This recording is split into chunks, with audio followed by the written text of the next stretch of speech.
Welcome to the Tabernacle of Truth. And whatever you do, in word or deed, do everything in the name of the Lord Jesus, giving thanks to God the Father through him. Colossians 3:17.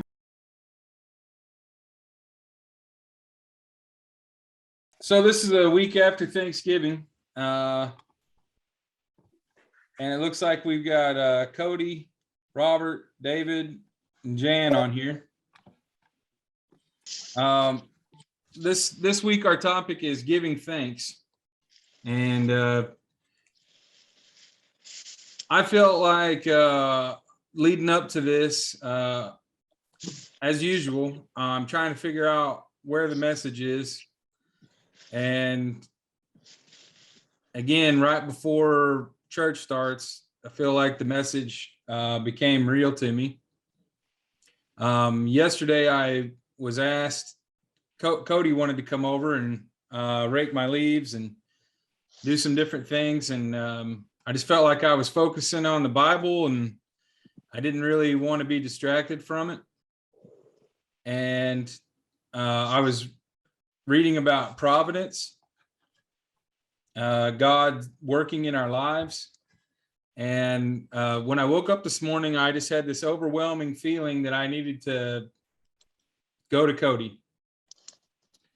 And I really didn't know what I was supposed to do, but I was reading about providence, and I think it was Paul that said something along the lines of, don't take anything for yourself whenever you go to do the Lord's work. Don't even pack a bag. So basically what he said. And I just kind of did that. Something was telling me to go to Cody, and I just picked up my keys and my phone, and I just walked out the door and kind of did what God led me to do. And he led me to a church. And today's the very first place in the Bible where I found giving thanks led me to this passage here in Ezra 3:8. And I didn't understand what messages were coming to me until I was standing in the parking lot getting ready to walk into this place, and the message was revealed to me. I'd been getting it for about 48 hours that I should find the nearest church to my brother and I should take him there. And the nearest church I could find was that one up on the hill near Tomcat. They didn't have a website. I couldn't figure out when they opened. I just went there and I saw the time on the sign. I went to Cody's house. He wasn't there. He's at my mom's. I invited his wife. And then I went to Cody, and they all wanted to know, because they couldn't get a hold of his wife. They wanted to know what she was doing. And basically every obstacle that would keep us from going was torn down, is what I could say. We knew what time it started. We knew what his wife was doing, so that everyone was relieved up to be able to go.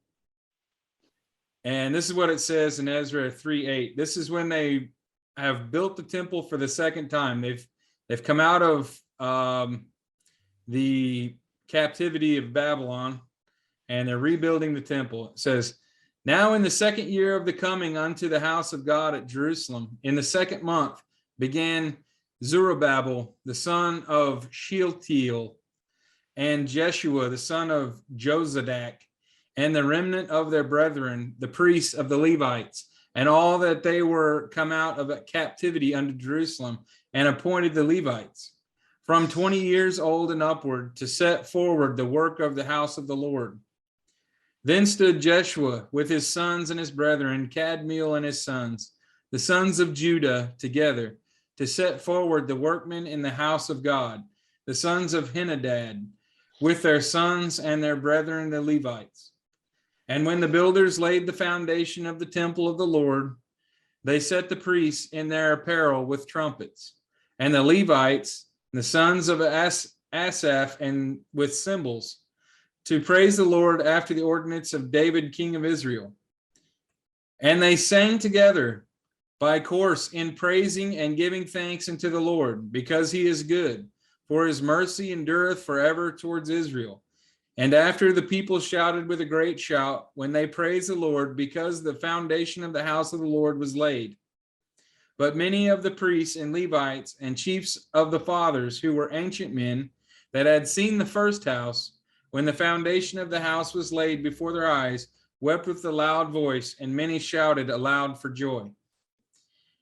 Now, the ironic thing is, when I read those words, I didn't even know when I put this on here, I didn't know it. And like I said, it had been coming to me for 2 days. And whenever I stood in front of my car getting ready to walk into the church where God told me to take my brother, I realized it says the foundation twice in a row right there in those sentences. What's the name of the church? The church is called The Foundation. What was I studying? Providence. God's work through God's providing things for us that we cannot provide for ourselves. And if that's not makes my hair tingle. I feel like I'm having an acid flashback.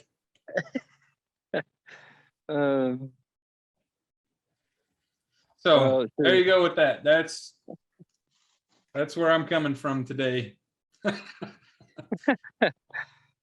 Well, yeah, and I love the church. I mean, it was right on time. That's for sure. And you said something in there. I should have done this a long time ago. But like he did to Job, sometimes he makes us go through a lot of heartache in order to make our blessing that much more fruitful. Mm-hmm. And I'm not sure that until we were ready to surrender, that it was the right time. But it does remind me of something that Dad always told us, that he said, Peter said that no man could speak the Bible to, or the word to, any other man. Only God would speak to him through his heart in his own time. So that rings clear to me today. This whole thing started for me with a vision, an experience. There was a time on the creek bank I guess it was about 4 years ago. And that was the day that I realized that I was my brother's enemy. And that as far as the universe was concerned, we were on opposite ends. And David said something at one time. He related experience he had with his brother, and he hoped for me that one day I would have the same experience with my brother. And it looks to me like, David, it's happened, and it didn't take long. Yeah. Well, let me ask you this. Can you hear me? Yep. Did you sing at church today? It really, really meant something. All the songs they sang were the songs that my grandmother used to sing. Yeah. You tear up any? No, it's more joy. Yeah. And Kip tipped me off about happiness and joy are two totally different things. And I'm not sure how he put it, but it really made a lot of sense to me today. And that's where my heart is today, is joy. And I have a cousin named Joy, and it kind of just reminded me, you know what? It's always been there. Always had joy in my heart. I didn't know really what it meant. That's one thing I've always admired about you, Cody, is no matter how bad things got, you always seem to be happy. That's one thing I've always admired about you. That's an interesting thing I've noticed. I was thinking about that with my dad this morning. especially, you know, when you see people, they're coming towards that last phase, you know. I wrote a lot about your dad in my little notebooks while I was gone to West Oh, yeah? Palm. I don't know. I mean, I don't know if this comes in. I've kind of learned that my notebooks, I thought, you know, it was brilliant or whatever, or, you know, something was lighting. But there were things I just need to keep to myself. And, Oh, yeah. you know what I mean? You know, but I just kept thinking, you know, of things, you know, like a roast for your dad at VFW or something. Then I just thought, well, you know what? Those were things God's just revealing to me in my heart. And your dad was one of them. And, you know, I probably need to tell him or something, you know, but I don't, it's not something I need to publicly come out and do, you know? Yeah. Yeah.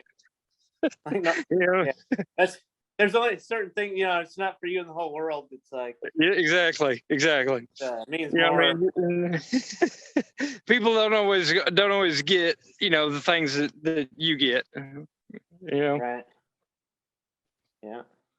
So anyway, David, who all we got on here today? I can't see everybody. I can just see Dave. I just see. Yeah, I can't see it on my phone either. When I'm on my computer, I can see who's on there, Kit, but I can't see who's on there from my phone. On my phone. Okay, so Cody, you're listening to, you got Robert on here, you got David, and you got Mom.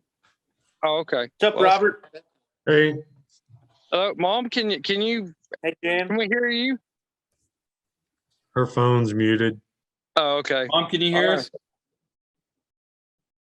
What have you been up to, Robert? We missed you last week. We were talking about idolatry. Do you have anything to add to that? Idolatry. I was and sick then as a. wait for Jan was the one. Jan's supposed to be having something to say too. I'm interested to hear what she thinks about idolatry. I was sick as a dog last week. Yeah. Oh man, I had that Well, like do 2 you have days ago. Do you have anything that comes to the top of your head whenever you hear the topic of idolatry, a Bible verse, or just your own thoughts? As far as like my own thoughts, I always felt like people have always used the cross as almost like a form of an idol. All the way back to medieval times, you know, I guess to a lot of people it was their conduit to talk to God, and without it, maybe they felt like they couldn't. You know, you always see in like medieval movies, they got the sword with a hilt and they got to Okay. stab it in the ground and to make the cross shape to pray to God. And Yeah, all so the way up to having the crosses in their house and above the bed. That's what we got into in the conversation, because Kit brought up about Moses and the golden calf, Mhm. and then we were saying that idols were things that were kind of put in place of Jesus, Moses. an intercessor, you know, the in between the cross, but that's not really what God wants, you know, kind of thing or whatever. But we all kind of have our own. We know what it means, you know, idolatry, whatever it is. Depending on what interpretation you're looking at, some of them say, do not make golden gods. And then there was one interpretation that I found that said, do not make a golden god to be with me.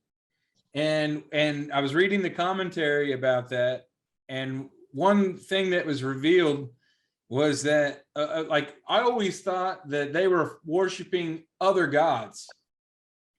That the golden calf was like a local god that they were worshiping, but that's not what it says at all. It actually says they asked Aaron to make a god to go before us, and they wanted a replacement for Moses because Moses was their conduit to God. So they were simply saying, we want God to be with us. Moses is gone. Where is he gone? Can you bring God to us?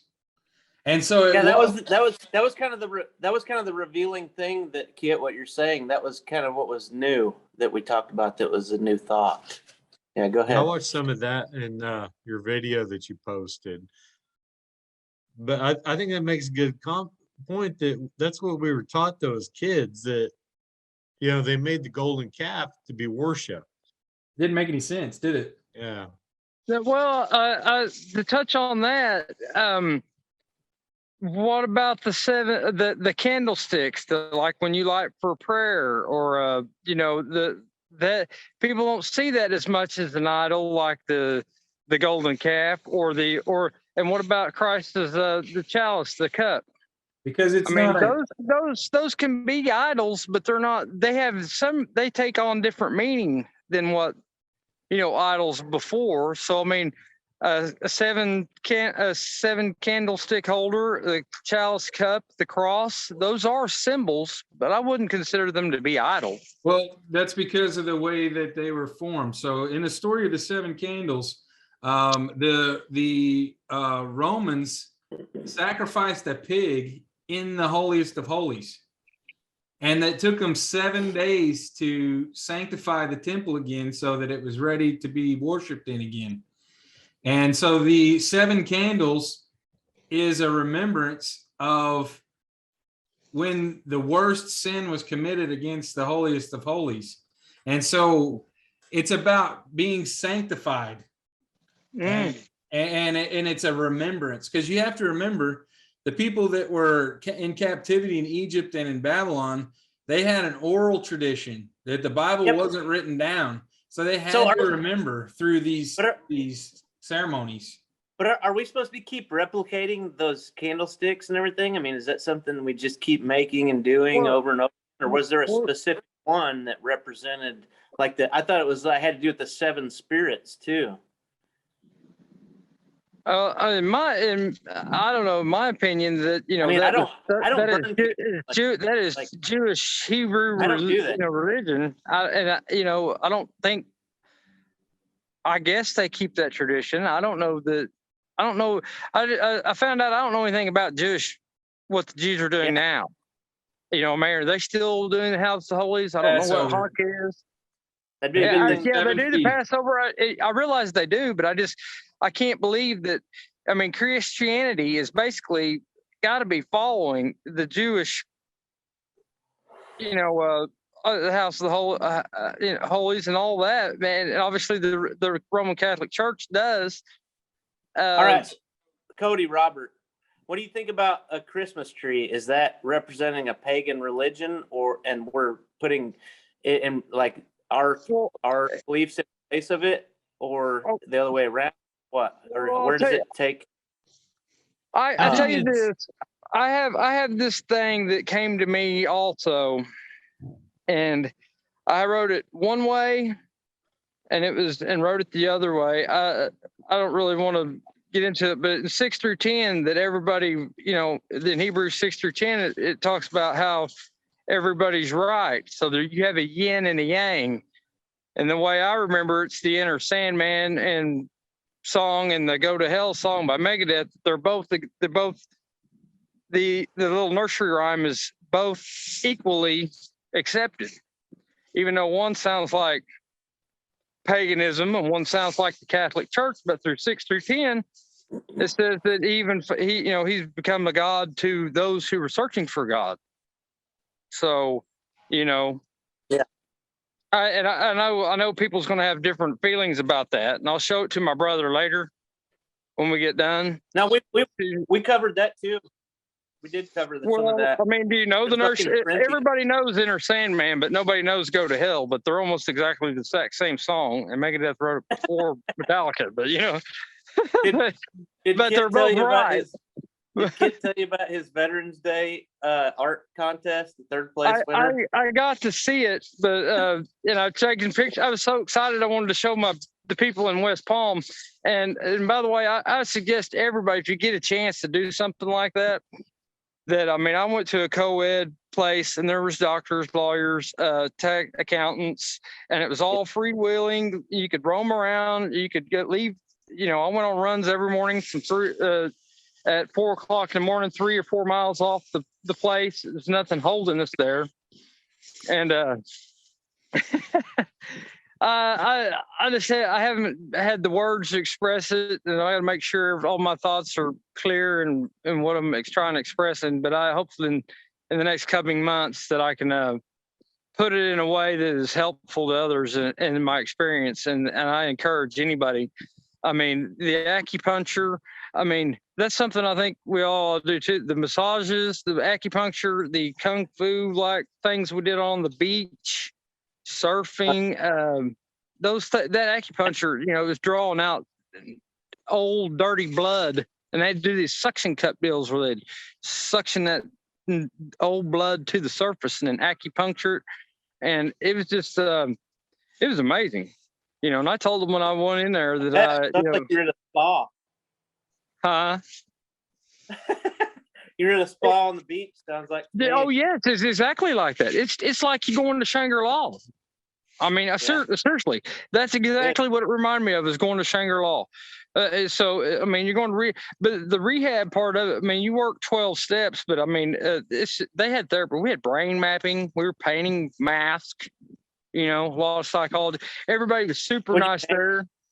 Basically, what'd you make while you? What did I make on my what? What did you make while you were there? What'd you paint or make or whatever? Oh, well, I just painted my feelings on the outside of a mask and painted my feeling, who I thought I was, what was on the inside that I thought I was expressing. And then the way actual people see me. And, a lot of the black people there, the patients now, and even some of the white ones that, what they saw was the swastika right above my forehead, and a unibrow that means you're a criminal, and stuff like that, and that's what they saw. But when in the last 2 days, David, they shaved me, and those people just were like, "Oh my God, it's a different, it's not Charles Manson, it's Jesus." I even had a thing where this guy got up in the morning, and I'd gotten lost, and actually I was doing my runs over the bridge, and I'd walk up, watch the view, and I'd run down, and it was almost a quarter mile, and I was almost at a dead sprint at 47 years old, doing this running a quarter mile at a dead sprint. Yeah. Then I'd walk up the other side and do it. But when I got down there, I was out of breath, and these people were like, just don't, people were always talking about wanting to get away there, and I was like, and I looked up and it said wrong way, when I ran over. It's like, I told them, I was thinking about leaving, it was just a joke. I was constantly doing these jokes in my head before I got back. So I told them, I said, yeah, I ran over the bridge and I got to running down there, and I kept trying to catch my breath. And I thought, man, I could probably just catch a bus and be home before I could even get my phone back. And, I looked up and I seen a sign that said wrong way. So I turned around and came back. So I'm thinking of this joke. I'm thinking of this joke, and I actually pass the resort, but we get down to the place where we get our food, and it's called Rockstar Catering. And I go, well, I know I've gone too far if I go here, but it was actually like on the first block. Well, so I see our van, and I'm at the catering place, and I walk down there, and it's like almost like a gate, with bushes, and it's still dark. And I see this guy up there, and he's like sitting outside the kitchen where we eat our breakfasts, and he's already got coffee going. He's sitting there, and I got my long hair and my beard, so I stretch it all down, and I get my hood down, and I go, Neil. He goes, what? I go, it's Jesus. He's going, what? I go, it's Jesus. Follow me. It's all dark, man. It was so hilarious. He's like, and he finally realized it was me, but it was hilarious. We had a lot of fun like that down there. The people I met, I mean, every morning you have a meeting with everybody. You write down your goals and your gratitudes, and then they'll read a passage, usually from the Living God, a book, and then one from our AA book, the 12 steps, and then everybody shares their goals and gratitudes. And then you go about your day, and you go to your next little thing, whatever you do. They probably thought you were the weirdest person they ever met. They're like, yeah, for a little bit. And then they thought, but when I left, I mean, I was, no, not really, because I had one guy I was rooming with was from Yukon. One guy was from Midwest City. And, what was funny is I asked them where they were born, because my ID says Oklahoma City, and I was born in Mustang. Well, they kept making fun of me because they were saying the name of the hospital. Well, we were all, I said, but yeah, but mine says Oklahoma City. And where were you born? And they were making fun because we were all born in the same hospital. Oh, yeah. And one of them was calling it the name of the hospital, and the other one was calling it something, the name in the street. And mine just says Oklahoma City, and I don't know any of that stuff, you know. But That's they do. They interesting still to live think there. about. They were laughing at me. And of course, there was a kid from Jay there when I left, and he owns Mountain Mamas. So, I mean, Well, and think about that. actuality, Think about what Uh-huh. that. Think about what that with like the Bible. How you guys had 3 different names for where you were born, or the way you described it. yeah. Oh, Oh. David, the kid from Midwest City. I mean, he looks like Henry Rollins, and he's got sleeve tattoos, and he's big. I mean, he's huge, muscular, and I got to messing with him after I got to, we was wrestling around there, man. And he tried to walk my dog, and boy, Hill picked him quick, man, in front of about 10 people, and he's 37 years old, and I was 47. I was like, well, you about got the Tulsa ride put on you. Hill picked it. And it's kind of funny because I didn't have any business being messing with him, but I still had it, Yeah. Oh yeah. Anyway. All right, let's talk about some things that, well, Cody already touched on gratitude. I was looking up giving thanks. We're in the middle of Thanksgiving, and I found this video about this guy, Robert Emmons, and he has a book called Gratitude Works, and he's done research on gratitude for 15 years, trying to find actual evidence of what happens when people pay attention to gratitude in their life. He talks about a guy who has 3 stones that he keeps in his pocket, and he goes about explaining it for this video is probably 2 hours long. But what I got out of it, I took a little bit of notes here about what he says about gratitude.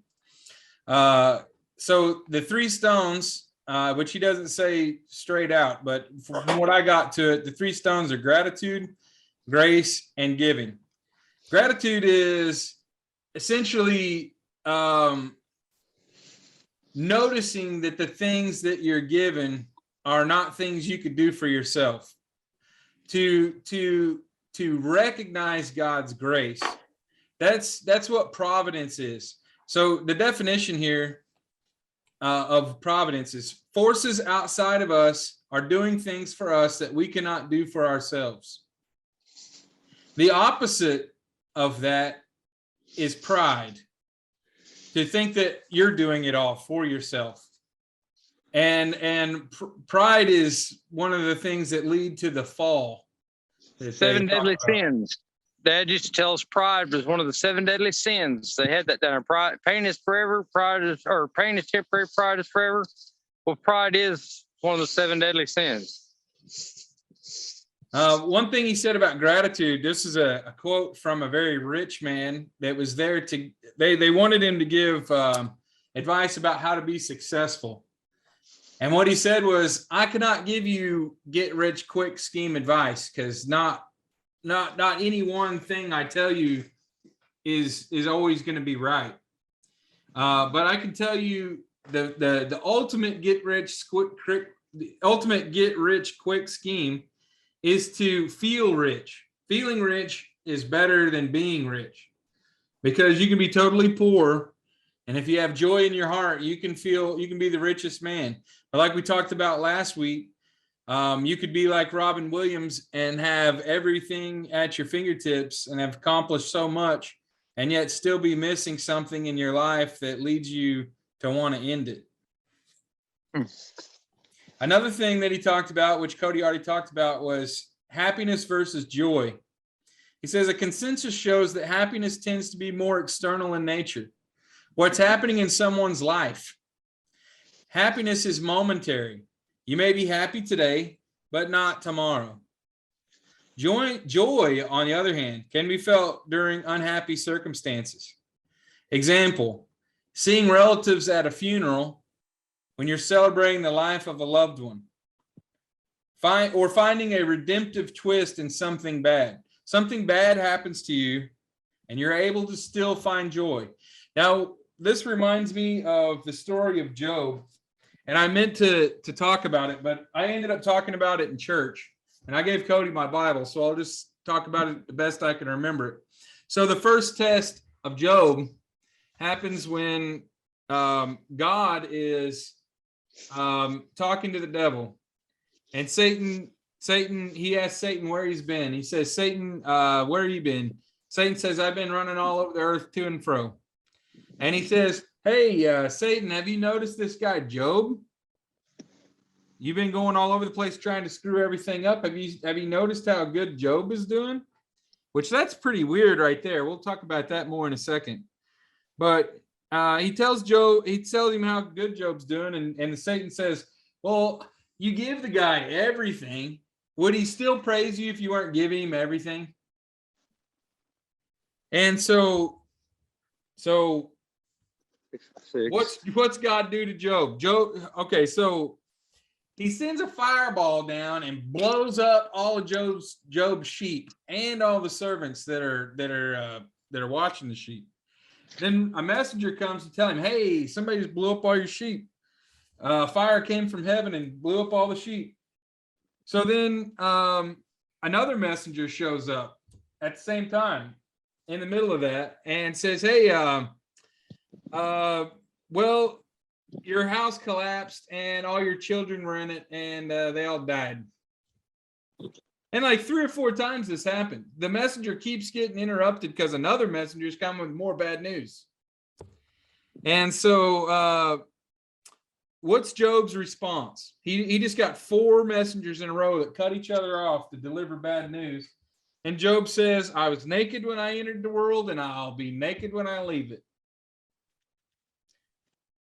That's so. And one way of looking at Job's life is to think, oh man, this guy had so many adversities. Like, why would God punish him? Why does he deserve to be punished so badly? And then you got to look at the joy that he still had, even in those bad and unhappy circumstances.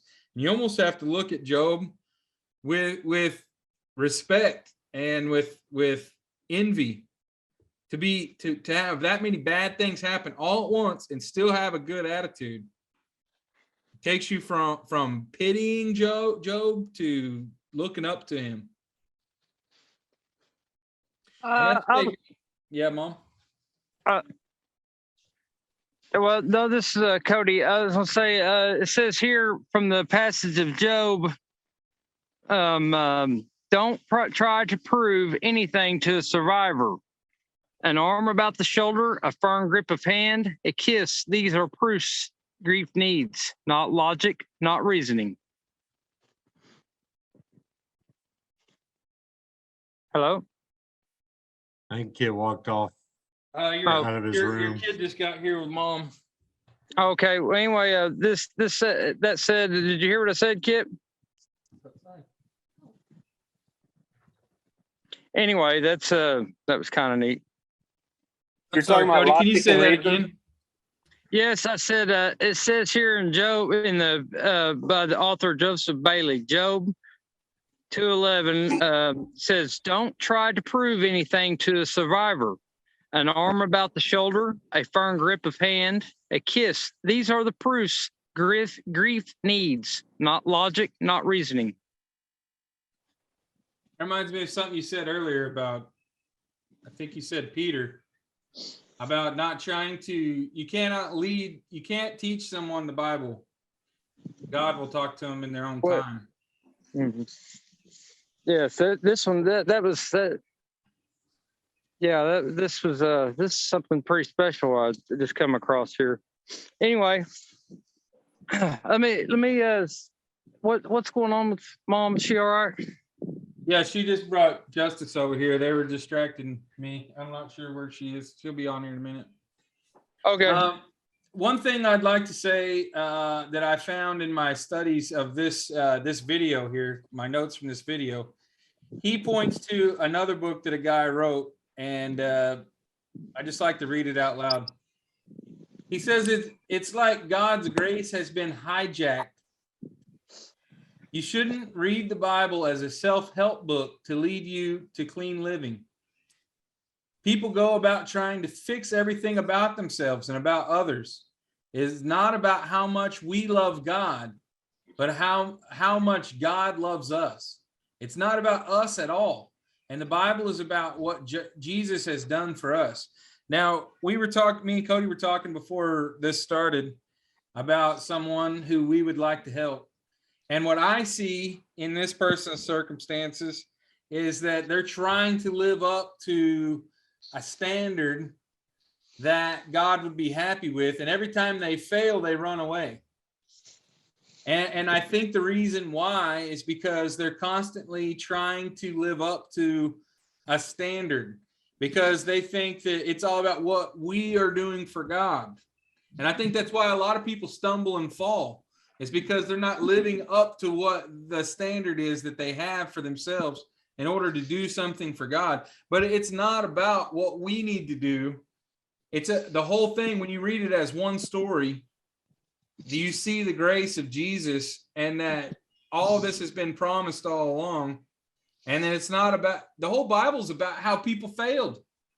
It's not about how people did so good they finally achieved something. It's about how no matter what any of them did, they always failed. But God still loves us anyway. And that's why you cannot stumble. Stumbling is not even an option. I mean, obviously people stumble, but you don't. God is not disappointed in you. Well, this is one thing that would help on that a lot and I think we need to adopt this from the AA book or whatever, but this meeting should be totally anonymous. And with the etiquette of, no cross talking or last names or in your identity, it's supposed to be totally anonymous. I think we should adopt that here. And you have your members, everybody kind of knows you can see or you participate however much, but you're also as much anonymous as you want to be. I'm not suggesting we use fake names, but in that one, we always use, they always go, hi, I'm Cody, I'm an alcoholic. We don't have to do that. We can just but it would be nice to adopt the anonymous part that it's first names only or however, or unless you're a member, or whatever. This is something I've talked about several times. This is being put on YouTube. And so, especially if someone's not in the conversation, I'd appreciate it if you wouldn't use their name. Yeah, yes. Oh, yes, definitely. And we call a certain, maybe we should have a guidelines for etiquette for the church or something. I don't know. We can talk about that more later for sure. We're on a journey to figure all that out. Right. That's just something that popped in my head. I don't know. Since you wasn't using names, that kind of made it clear to me.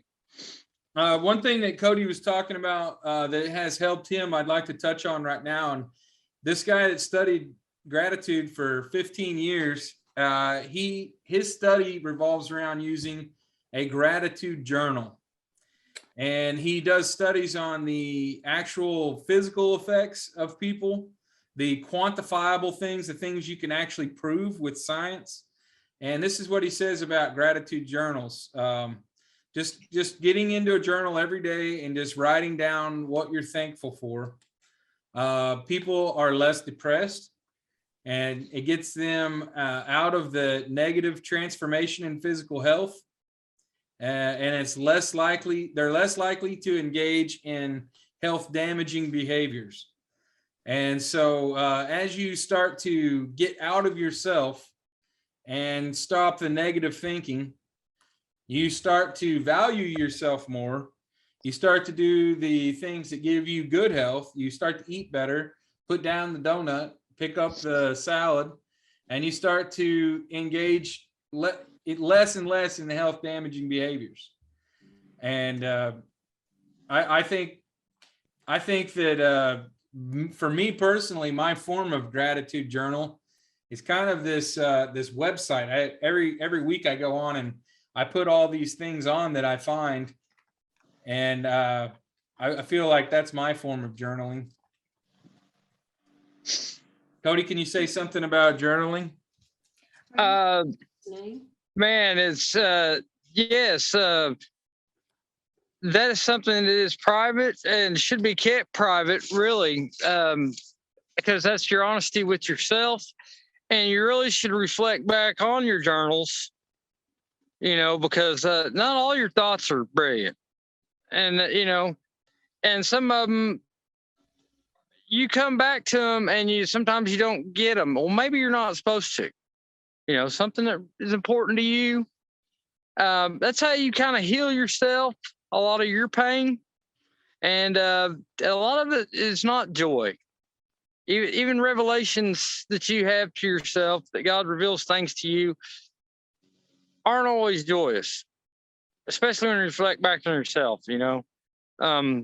Some of your greatest achievements in life that you think that you've achieved and you're proud of, you won't be so proud of, and it doesn't look so much on it as an achievement later in life.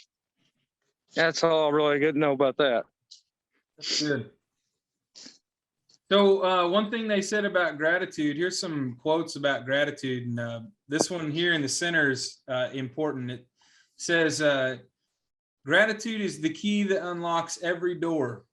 And that is, ironically, that's our symbol right here, is a keyhole. And the reason why we created that is that Christ is the Christ is the key that opens the door. But how do we access Christ?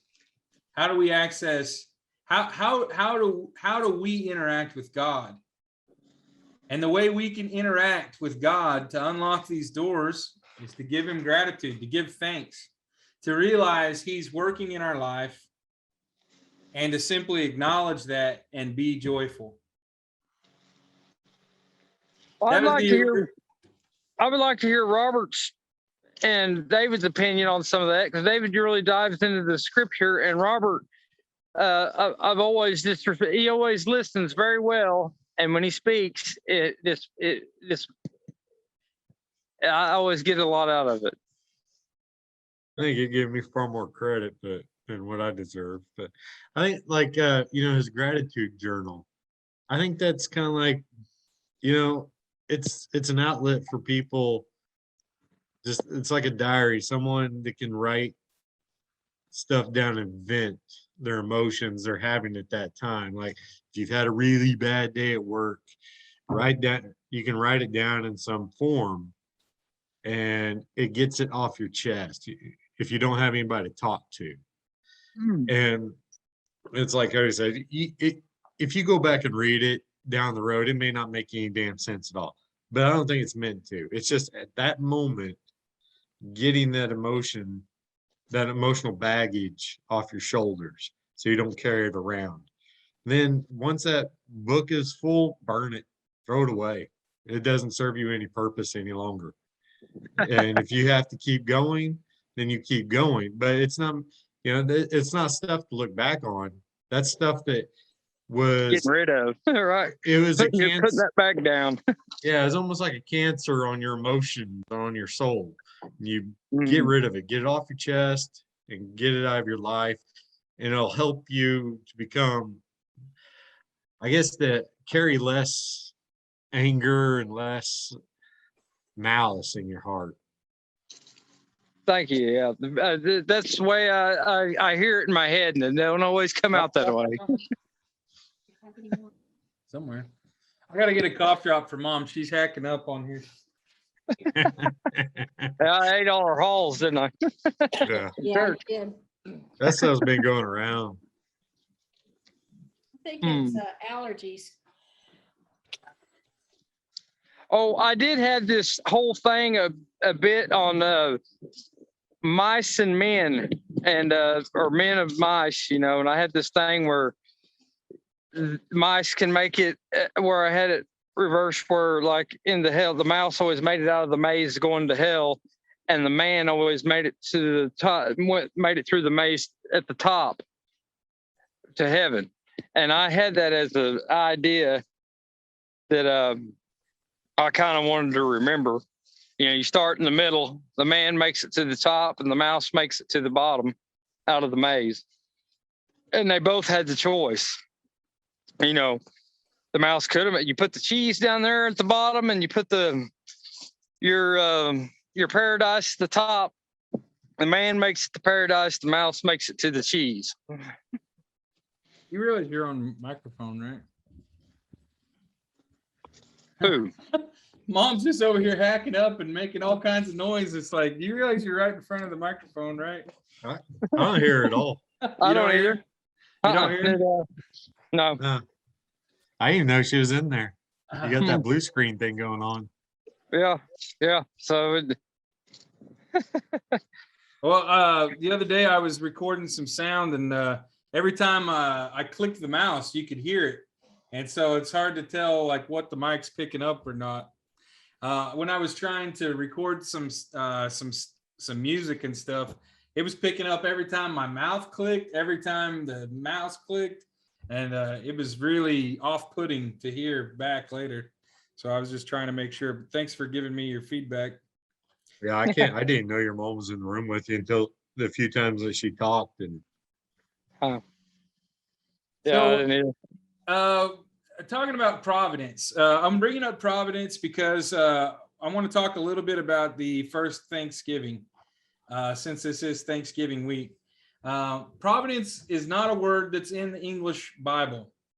In a sense, it is like the words Bible, biblical, Trinity, discipleship, evangelism, exposition, counseling, ethics, politics, charismatics. None of those things are in the Bible. It is God seeing to everything, absolutely everything that needs to be done to bring about his purposes. God sees to it that it happens. Isaiah 46:10. I declare the end from the beginning, and from the ancient times things not yet done, saying, my counsel shall stand, and I will accomplish all my purpose. In other words, I will see to it. See to it, provide. I will provide. I will see to it that everything works together for the goals that I have for the world. So I feel like none of the things that we've done to create this this internet thing started out, it was supposed to be about aliens and Masonic Lodge and politics, and never really intended for it to be all about the Bible. But as we started diving into the Old Testament and what the gospel means, to me, it was kind of like they say about Revelations. It's the revealing, like the veil had been pulled off. And the Bible has taken on a completely different character to me.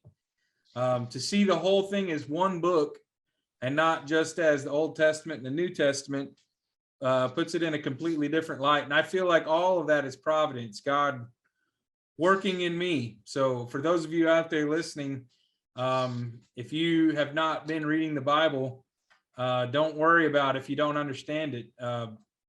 As you start to dive into it, it'll be revealed. That's the magical thing about it. Yeah. In your own heart, in your own time. This is another quote from that same passage. Let me close with one example from history that I think is so beautiful. This is question 27 of the Heidelberg Catechism. The date on that is 1563. Question: what do you understand by the providence of God? Answer: the almighty, everywhere present power of God, whereby, as it were, by his hand, he still upholds heaven and earth with all creatures, and so governs them, that herbs and grass and rain and drought, fruitful and barren years, meat and drink, health and sickness, riches and poverty, indeed all things come not by chance, but by his fatherly hand. That's a good summary of God's providence, wise and purposeful sovereignty. So this comes from a deal where they're talking about the difference between sovereignty and providence. Okay, so you got sovereignty means God can do anything he wants. And then there's providence. Providence feels like God's working in your life. Now, Why is God working in your life? He can do anything he wants. Can't he just make you a preacher? Can he just start off like that? We have a bit of a choice that we have to make. And are we taking away God's sovereignty if it's about our choice? If we're choosing, then is God really choosing? And so this is providence is about co-authoring, co-creating with God, walking with God, and him being at your right hand, and him walking before you and revealing the path, the light in the darkness. And so that's really what we're talking about here. It is a relationship with God, and not our choice and not his sovereignty, but our co-creation. Yeah, it's a topic that, like you mentioned about God can do anything he wants. And why doesn't he make us do these things? Yeah, that's a whole big discussion in itself, because that's like, you get atheists, especially, that's always their go-to. Well, if God exists, why did he allow any of this to happen? Why didn't he make that person stop or make this person do something? And I think it all has gone, in my opinion, my belief is that's where he's given us the free will. He's given us all the tools and the guidelines that we need, and it's up to us whether or not we follow them. We all have the choices to make, whether we want to do good in our lives or if we want to do bad in our lives. And it's not whether or not he's going to make us do them or he's going to make us stop doing them. It all goes back to me, it's like he's like, here's everything you need. This is what I want you to do. Now, I hope you do it, but I'm not going to make you do it. That's going to be your decision. I don't want to. And it's like Satan's working just as hard. Can you guys hear Mom? Yeah. Yeah. I said Satan's working just as hard. That's why it's a constant battle. And that's why you have to put, what the saying is, put on the armor of the shield and everything. Because anytime you're getting closer to God and doing his will, then that upsets Satan, and the more he's going to attack you. Of course, his attack is in disguise. It comes in colored clothing, like one more margarita isn't going to hurt. One more taco is not going to hurt your waistline and make you all that. But if you just go ahead and taste the fruit, you'll be fine. Well, we all know what happened when they ate the fruit. That's when it all went to hell in a handbasket, was because they had free will. And that's why we're in the way we're now, because sin is in the world. And we're never going to escape it. That's why we have to have the faith. Now, this preacher today, Sam Smith, I know it was in Hebrews 10, I think, showed you so many times where it says, by faith, Moses did this. By faith, Noah did this. It was all by faith, because they didn't see, not everybody gets to have the face of God, and but I just want to say that it's always out there. And we don't know why this idiot man, crazy man, mowed down those people in the parade the other day. He's a madman. And we also had more mad people out there saying that he needs to not have to be accountable for it. Oh my God. Really? Yeah. Yes. It's Matthew. It was Hebrews 11 is what you're speaking from, though. Right. About the faith. Yes. Yes. But I do want to say something while I'm not coughing, that on that idolatry thing, what I was what relates to me in life is when how many times I put other things in front of my quiet time. If I would just start my day, giving thanks that I woke up, that I had a breath of air. When you see so many people struggling with this COVID stuff, struggling to get a breath of air, and you're like, that is something you have to be grateful for, because a lot of people don't have that. Look at our situation today.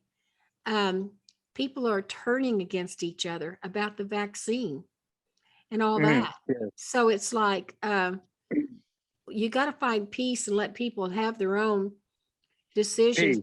But we have mental health issues, all over the place. Most of us do have some kind of mental thing, I think, that disturbs us, that we stew on. But with the idolatry thing is, for me, I may put in mine really is probably TV. I may stream a series of something that have spent hours on and not spent 10 minutes with God. You know what I'm saying? I actually have been experiencing the same thing this whole week. I felt like I was watching so much biblical discussion that I couldn't get the message. Yeah. And there was a time just this morning, the preacher was talking so loud on the TV, I had to go outside so that I could gather my thoughts. And that's one thing that I've been really trying to do, is find that quiet time. And one of my biggest struggles over the last 5 years or 20 years, I guess, would be never feeling like I had time for all my projects. I had so much things I wanted to accomplish and not enough time to do it. And it kind of put me in a frenzy, and I was There goes deer. running around like a chicken with my head cut off and not being present in the moment. And I feel like I'm just now starting to realize, oh, it's okay to turn the television off. It's okay to be quiet an hour before bed. It's okay not to have the TV on while you're trying to sleep, because you never have a chance for your mind to really just focus. Focus and reflect. Yeah, reflecting. Yeah, it's a big deal. I'd like to now just talk a little bit about the providence that the Pilgrims felt. Right now is a time when everyone's trying to tell us that Thanksgiving is evil, essentially. And I'd like to just kind of... Here they come back. Oh, deer running right behind you in your backyard, kid. I'm sorry. What? He's freaking out. Little bitty dog. Oh, That deer's always there, Cody. Nothing changed. You just walked in there. The deer's always there. It's got a broken foot. It never leaves. It's a little bitty dog chasing them. I'm sorry. Oh, go All ahead. right. So the story of the Pilgrims that everyone's missing is providence. One thing that the preacher at the foundation mentioned is that the Pilgrims traveled 3,000 miles across the ocean, and they had like a yearly meeting. And at this yearly meeting, they were talking about building a road 5 miles inward into the wilderness. And they were voting against it because they were like, who's going to use it? Who's going to go 5 miles into the wilderness? And I thought it was an interesting point that they were willing to travel 3,000 miles across the ocean, but they weren't willing to travel 5 miles into the wilderness. But the main point that I wanted to bring up about the Pilgrims, and what I found is it's really difficult to find any information about them. When you Google Providence and the Pilgrims, the majority of the information I found was not correct. So it's no wonder people don't know the real story.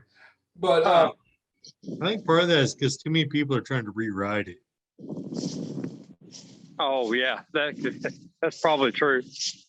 Well, they've been trying to do that ever since I guess it was Columbus. What they say is Columbus hit or discovered America, but we obviously know that's not true. Well, one thing that a lot of people don't know about that story is the Native American that helped them out spoke English.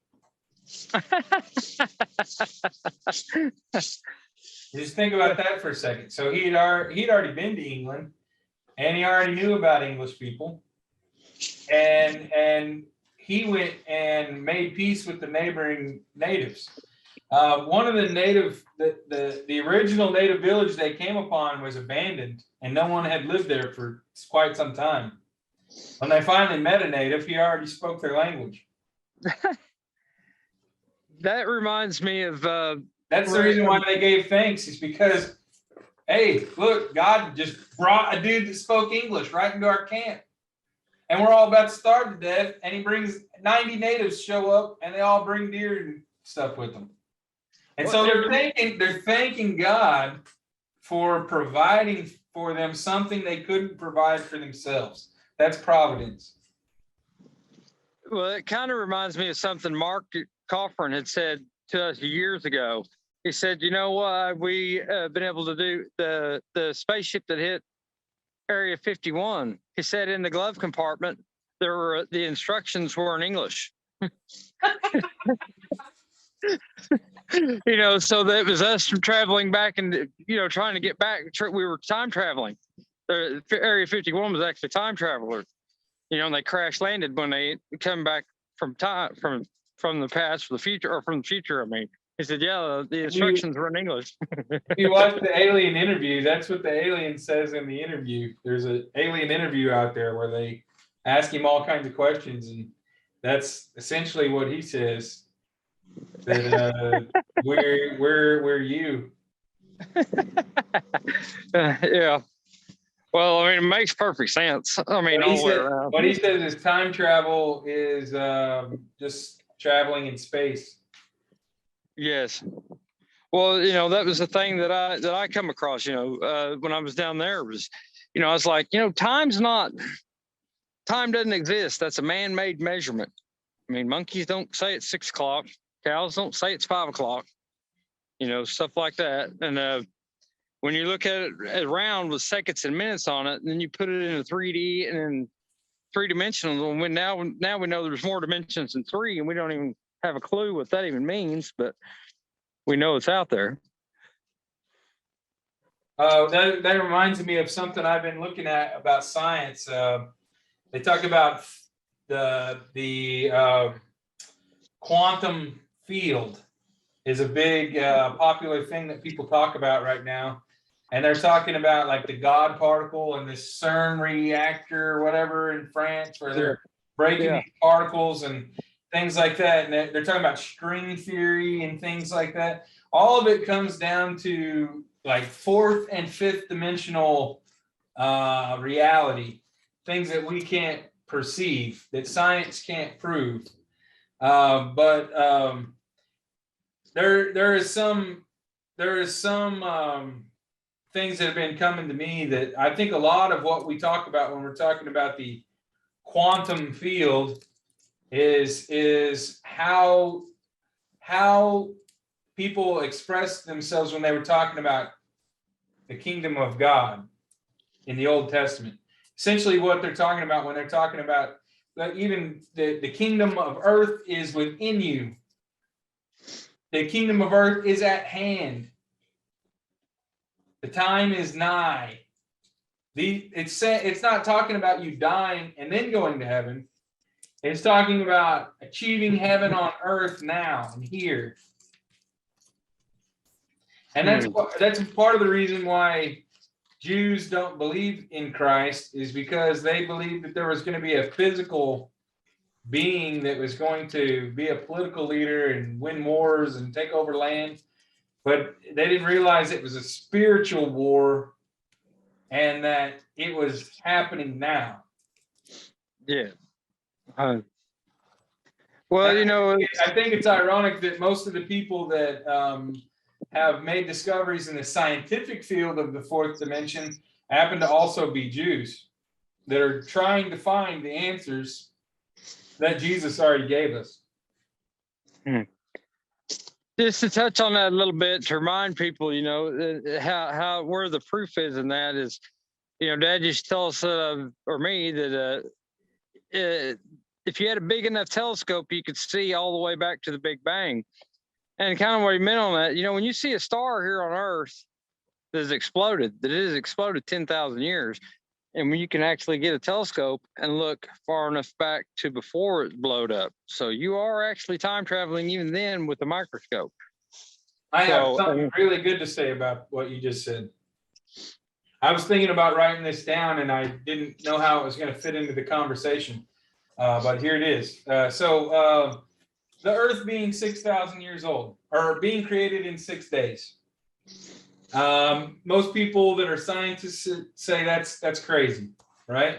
Well, I was looking at a mathematician who had looked at string theory and the Big Bang, and this is what he came up with. If you were looking at the center of the Big Bang from Earth, of course, you would calculate that the stars are moving away from each other at this speed. And so, the Earth is so old, or the universe is so millions of years old, because we're calculating it, moving it apart at this speed. But if you are in the other direction, if you're at the epicenter of the explosion and you're looking out, oh, wow. And you calculate how fast everything moved apart, your calculation would be exactly 6 days. So that's insane to think about. There's no one that could calculate that from our position. The only way you could calculate that is if you were in the epicenter of the explosion. That just makes it crystal clear, like looking through a mason jar. Well, that tells you who wrote the Bible too. Yeah. Well, it has to be how they always used to say, God looks at timeline. You know how you write down a timeline and you put all these points in there and these times. Well, if you can only see 3 dimensions, I guess that makes sense to you. But if you were at the center of the Earth or center of the universe, then it totally your viewpoint would be totally different. It's not a timeline; it's view from the center of the universe. It'd go back to time and speed are relative to your perception of it. Yeah, it's like if you're standing on a road and a car passes you at 100 miles an hour, it's going really fast. But if you look up and see an airplane flying over at 30,000 feet, the thing is going several hundred miles an hour, but it looks like it's just going slow. It'd just be like, if you could look down on the entire galaxy. Yeah. Which is amazing. The speed of light, we have nothing that could travel at the speed of light. But if you looked at light, we have light. The entire galaxy, light would travel very, very slowly to get across the galaxy. Well, I guess we actually are sending out light signals, and we are sending out, sound signals. So I guess, which is weird. I guess we ever get them, when as we get them bouncing back, I don't know. But have you guys heard about this phenomenon recently that they've been trying to figure out, where a signal keeps repeating and coming straight to the Earth? Yeah. Yeah, it takes more energy to create that signal than we produce in a year, like the whole Earth. That's amazing. Well, that'd be like a star exploding or something, maybe. Yeah, you look at the amount of. No, that's what the whole point is they thought it was a star and they tried to calculate, but it kept doing a repeated pattern over and over again. You think about that, anytime an asteroid would hit Earth and blow up, every signal that we've sent out previous to that, they would get before the Earth blew up. You know what I mean? It'd almost be like a song. You'd hear Elvis before you would hear the Earth blowing up from that asteroid. Because we've sent it out into space, first. All right. Well, let's I just want to read a few Bible passages about giving thanks. And these are things that I didn't know how they were going to manifest themselves in my life, but I feel like I woke up this morning and that was the first thing I did. You have put more joy in my heart than they have when their grain and wine abound. Psalms 4:7. So the joy that God has brings more joy to you than all the food and drink could ever do. And we know that for those who love God, all things work together for good, for those who are called according to his purpose. Romans 8:28. 1 Thessalonians 5:18. Give thanks in all circumstances, for this is the will of God in Jesus Christ for you.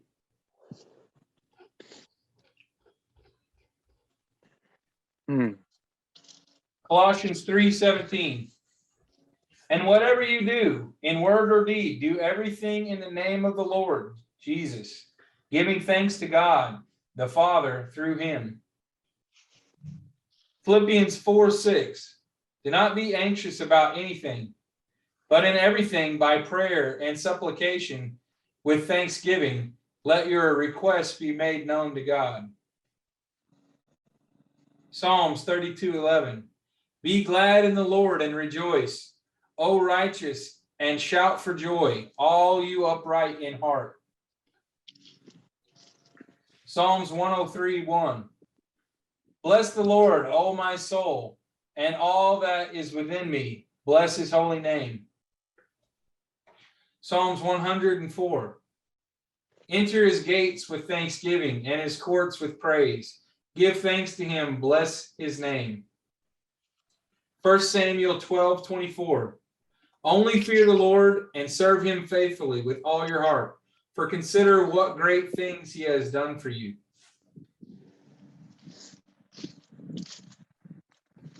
I want to say one thing to Mom before you take off anymore. Mom, do you remember the song we used to sing? Joy, joy, joy down in my heart, down Yes. in my heart. Yeah. Well, Robert and Kit will know that too. We sing it all the time at church. Well, David, you and Robert be sure and ask me about the great tiger I seen in my dream here. Okay. I'll have to tell that at a different day. Why don't you go ahead and do it now? Well, okay. I had this vision or dream that woke me up, and I was petrified, and I thought I was insane or schizophrenic. But I was viewing. It was a man. He had red hair and blue eyes, and it was like I was watching a video, and I told Kit how this was, but there was a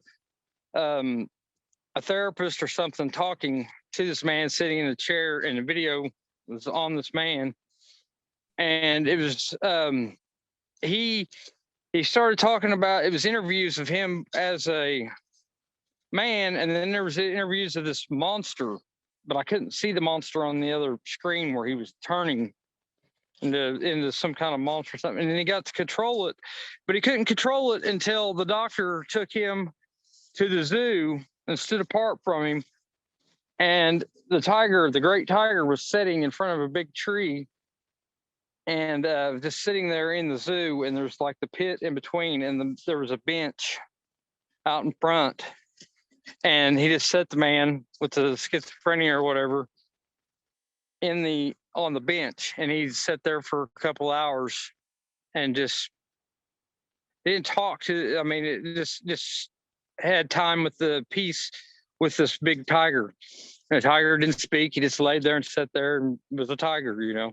Well, then I started noticing that he would put us in this room. I got to spend time with this person, like almost like a child in a kindergarten class. And there would be other kids. Every now and then they would add a kid. but it was a man. We were all men, and we were like living together in a sober living home or something, some type, or in a mental hospital or something. But it was a house residence type that I was in Florida, and I realized then they had it was like slumber party where we could all enjoy ourselves and do what we wanted to, and we didn't have a teacher or the therapist in the room, and their monsters started coming out, and I mean, this thing, it was, their faces were all distorted, and all of a sudden this man's nose flipped out and was as long as on the ground, and he had eyeballs popping out of him as big as beach balls. And they were all giggling and laughing and having fun. And these other ones were kind of, with one hand would be real small and the other one shoot out a hand real big. And I ran out of that room and I stood outside and I was scared to death to go back in there. But I knew they were my friends. And I knew in the darkness, I was outside looking in through the window. And then, I knew it was my friends, but I was scared of them. And I knew that, the people didn't have our problem that was in the back in the dark, lived across from us. And then I realized that, oh my God, I'm just like them. I'm going to turn into a monster, or I have monster characteristics. And it really scared me. And the nurse, I'm in her ball in the nurse's office, and she had told me that, just gave me a pill and told me to go lay down in my bed. Don't lay down back on the couch, which I later found out that I'd rolled up like a tortilla and rolled off the couch and rolled up into a blanket under the coffee table. And it hit my elbows and my head trying to get out of that thing. So, I kind of come to that conclusion. But anyway, then 2 days later, they shaved my beard, my resident friends, and I'm combing my hair in the mirror, and I get a glimpse, and I'm just like, oh my God, that's the dude right there. Oh, he had red hair and blue eyes, and I realized that I was that guy that I was scared of, that had that monster in him, and this went on for. I had it was a really neat dream, but that was my schizophrenic dream and my real revelation. But before that, I was blacked out for 12 days. And I didn't know where I was during this thing. And this is real.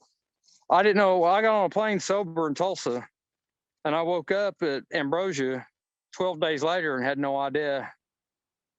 To my conscience, I had no idea. But I was watching YouTube videos, and I knew that Metallica was in Hollywood, Florida, the 4th. And I come to find out that I was in Hollywood, Florida, the 4th, which is actually Fort Lauderdale. And things started coming back to me. But there for a while, I was going to call Mom and ask her if I was dead. I really thought I was dead for 2 days, and that I was going to have to work them 12 steps. And I was in purgatory. And that when I got out of it, I was going to go to my version of heaven. And I realized that, okay, I'm dead and I'm in purgatory and I got to work these 12 steps. But when I get home, I'm not going to see my kids anymore, how they really grow up. I'm going to see my version of heaven. And it tore me up the first night. And then the dream happened. I thought I was schizophrenic. And a cop from New Jersey that was up there working the 12 steps, it was a resident, a patient. He told me, he said, first rule is, Cody, you can't be schizophrenic if you can say you're schizophrenic. So, and I found my book. I found my medical thing that said I was in Chapel Hill, Fort Lauderdale, which, made me start to realize. Then I started to remember things. And I was actually playing guitar at Chapel Hill and had watched the concert on YouTube in Fort Lauderdale. So I wasn't dead. I had to tell these people. Then I had to tell them, well, I was the dream was about me. So now I'm not schizophrenic, Then I just had this revelation come to me that, okay, either one of three things, either dumb luck brought me down there for this, or Eric Schreiber had to sacrifice himself to get me down there to realize this, which in your steps, the first thing is forgive yourself and leave your burdens of other people and make amends. So I couldn't do that. And the third option I come to was that God brought me down there. And that's what I told them when I went out. I said, 7 days, is when I got to go home. So I'm going to start trying to make my peace with everybody here and, say my goodbyes to my new friends and my new stuff. And then I told them, I said, listen, I told them the same thing. I told my guys that. I said, hey, God's telling me that you got it. I brought you here. You got all you're going to get out of this. Now do as I asked you to, and I'll do whatever I want you to, and just go from there. And I told them that, and they had me on a plane in 2 hours. Now they got their own reasons or whatever they want to do, but that's what and my case manager, and he told me, he said, these therapists, they want to send you to a mental hospital. Well, then the next day, so after that, God tested me one more time. They come to me and told me that I had tuberculosis, that it was in my blood, and they were going to have to take me down and get my chest x-ray to find out if it was inside or out. And I thought, oh my God, so now this is what God's telling me. I came down here to find out I'm going to die. And I don't know how much time I'm going to have till I go to the doctor. And a couple hours went by, and the guy at residence come and told me that they made a mistake. And I said, no, they already told me that it couldn't be a mistake. It was in your blood. Or I asked them, because if it's on my hand, it could have been, from there. And they said, no, it wasn't. So I went over and sat at the nurse's office. And that lady was on the phone with somebody for like an hour. And I finally picked in, and she came out and said, no, we made a mistake. It wasn't in you. It was a bubble or something. Or we got somebody's mixed up. You don't have it. And then God, I was on a plane the next day home, and I don't really know how to describe that kind of feeling that God showed me. And I had these revelations about death, about where, what heaven, what hell was, and what in purgatory, even what it was like to be in between, stuck in a cemetery where the darkness was comfort, and you could, as long as you knew everybody else was all right, there was nothing coming, you were at peace, kind of. And then I experienced, God tested me one more time with the tuberculosis thing, which in my view, I just thought, it's going to be just like Doc Holliday on Tombstone. I don't have the medical knowledge, didn't have my phone to look it up or anything. So I was scared to death about that. And he tested me one more time. And the next day he brought me home, just that fast. So that's it in a nutshell. And I told Kit somehow the way the camera view was and the way where the therapist was sitting and the camera angle, somehow it was me looking at this and this. Anyway, however it was me looking at me on that TV screen. It became crystal clear to me. I was like, wow, how crazy it was revealed to me. Anyway, so that's it. The Bible has lots of stories about dreams. I feel like I've already started preparing for next week. And I think you ended it in a perfect way. We usually let the guest pick the topic for next week. So unless you have something else that's weighing on your mind, I suggest we do dreams. Okay. Okay, that'd be perfect. Something wrong, something along dreams and reality or something, or maybe we get some. The most famous dreams is Jacob's ladder. Ooh, see, that's kind of, and I don't remember all of it, but I know that. Wow, yeah, that'd be interesting. And we do have, and here's the thing. Muhammad had the same dream as Enoch. I don't know if very many people know that. And I wish we would touch on what we think about the, Christ saying that all of Herod's temple, one stone upon another, would be tore down, and that there would be a new tabernacle built there. And the fact that the Dome of the Rock sits there. And the fact that Muhammad had the same dream as Enoch. I find that super fascinating. Especially since I'll help you write down your thoughts and get them organized. All right, for sure. Because that sounds really interesting. All right. Yeah. All right, let's pray and let's go ahead and end it for this week. All right. Dear Lord, we come to you in prayer today to thank you for all of the providence that has come our way.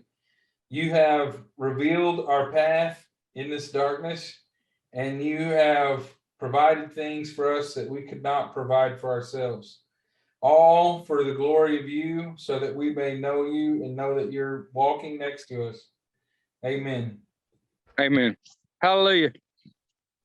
All right, we're going to be going to back to the foundation at 6:00, Robert. They're having like a men's church thing. Apparently, there's a women's church at the preacher's house, and the men are all getting together at 6:00. If you're interested, me and Cody are going to go. I've got some stuff going on here. We All got right. nephew's Thank birthday. you very much, Robert, for joining us. Hey, I think, what do you think about the idea down the road, closer to Christmas? Maybe discussing like some of the Christmas traditions. Like Ooh, yeah. David had brought up earlier about Christmas trees and stuff. You know, maybe Yes. hitting on some of the histories of that. I'd like to know type more of stuff. about Hanukkah as well. Bit of I like would Christmas like to- trees, I Yule would like- logs. I would like somebody to give us the Russian what their, because I know they have religion, and there's so many people like around the turn of the century at 1900s, from 1800s to 2000. Touch on a little bit about Christmas in Russia, what that was been like.